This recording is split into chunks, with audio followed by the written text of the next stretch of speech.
Assalamualaikum warahmatullahi wabarakatuh. Yang like dan subscribe semoga selalu dilindungi Allah Subhanahu wa Ta'ala. Amin ya Robbal Alamin.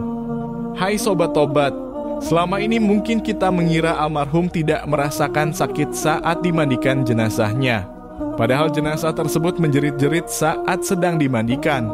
Menurut Aisyah, saat itu dia sedang menunggu suaminya Rasulullah Shallallahu Alaihi Wasallam kembali. Dia memberi salam lalu berdiri dan memberi salam cinta kepada Rasulullah Shallallahu Alaihi Wasallam. Duduklah di tempatmu, tidak perlu berdiri wahai Ummul Mukminin, kata Rasulullah Shallallahu Alaihi Wasallam. Kemudian Rasulullah Shallallahu Alaihi Wasallam pun duduk bersama Aisyah dan meletakkan kepalanya di pangkuan istrinya. Aisyah kemudian mencari uban di janggut Rasulullah Shallallahu Alaihi Wasallam dan menemukan 19 uban. Kemudian Aisyah berpikir, sungguh yang mulia akan wafat di hadapanku dan akibatnya akan tetap ada suatu bangsa yang ditinggalkan oleh para nabi. Kemudian dia menangis di wajah yang mulia Rasulullah Shallallahu Alaihi Wasallam. Dia menangis hingga air matanya mulai menetes ke wajah Rasulullah Shallallahu Alaihi Wasallam. Nabi terbangun dari tidurnya ketika menyadari air mata istrinya menyentuhnya. Wahai Ummul Mukminin, apa yang membuatmu menangis? Kemudian Aisyah menyebutkan bagaimana perasaannya setelah melihat uban Rasulullah Shallallahu Alaihi Wasallam. Tahukah kamu apa yang terburuk bagi orang yang sudah meninggal?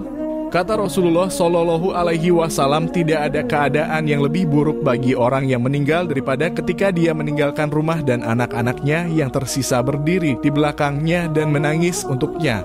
Sakit. Tapi ada yang lebih menyakitkan dari itu. Kata Rasulullah Shallallahu Alaihi Wasallam, tidak ada keadaan yang lebih buruk bagi orang yang meninggal selain dimasukkan ke dalam kubur dan dikuburkan di bawah tanah, meninggalkan sanak saudaranya, anak-anaknya, dan istrinya pulang.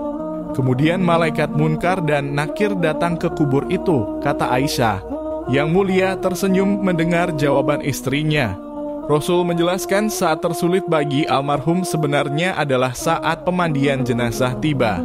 Biasanya pemandi mayit melepas cincin dari almarhum dan melepaskan pakaian apapun sebelum dimandikan. Pada saat ini ruh tersebut berteriak dengan keras dan suaranya dapat didengar oleh semua makhluk hidup kecuali jin dan manusia. Ya Rasulullah, ruh itu berbicara apa? Aisyah bertanya, hai orang yang memandikan, tolong bukalah pakaianku perlahan-lahan, karena sebenarnya aku sedang beristirahat dari rasa sakit karena nyawaku diambil oleh malaikat maut, kata Rasulullah Shallallahu Alaihi Wasallam. Lalu Aisyah semakin penasaran. Lalu apa yang roh itu katakan lagi? Hei, tukang memandikan, tolong jangan tuangkan air panas, jangan menggunakan air panas, dan jangan gunakan air dingin. Sesungguhnya badanku sudah terbakar saat dicabut nyawaku. Aisyah bertanya lagi, jadi apa yang diteriakkan ruh itu ketika sedang dimandikan? Dan ketika dia dimandikan, ruh itu berkata, tolong, tukang memandikan, tolong jangan pegang aku terlalu erat. Sesungguhnya badanku masih sakit karena dicabut nyawaku. Inilah rasa sakit yang dirasakan mayat. Tentu kita sudah mengetahui bahwa momen akhir dari kehidupan sangatlah menyakitkan dan bahkan Rasulullah Shallallahu Alaihi Wasallam pun merasakan hal yang sama. Dan bekasnya bisa dirasakan hingga dimandikan. Oleh karena itu, jika Anda suka memandikan mayit, sebaiknya harap mengetahui perkara ini. Sekian pembahasan kali ini. Semoga bermanfaat bagi kita semua. Amin ya Robbal Alamin. Jika Anda mempunyai pendapat mengenai pembahasan ini, silahkan tulis di kolom komentar. Terima kasih telah menonton video ini. Jika Anda menyukai konten kami, jangan lupa untuk bagikan dan subscribe. Sampai jumpa di video berikutnya.